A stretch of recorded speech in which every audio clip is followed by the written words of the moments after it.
Hi friends, in this video you will learn how to enable dark mode on Facebook application. So let's begin the video, and if you haven't subscribed the channel, please subscribe the channel for more informative videos. So let's start the video. First of all, you will simply open your Facebook application. So here at the top corner there are three horizontal lines. You will simply tap on three horizontal lines.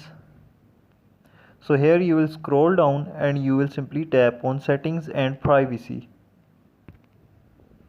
So at the top there you will simply tap on settings. So now you will scroll down and here is the dark mode in preferences at the last. So you will simply tap on dark mode.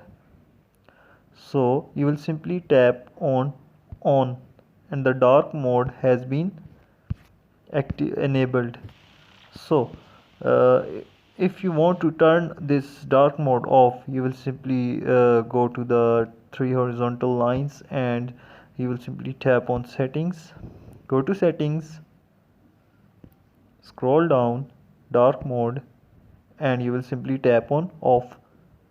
So the dark mode has been uh, unable.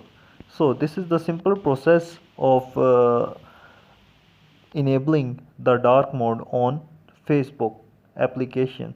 So if you like the video, please subscribe the channel for more informative videos. Thank you.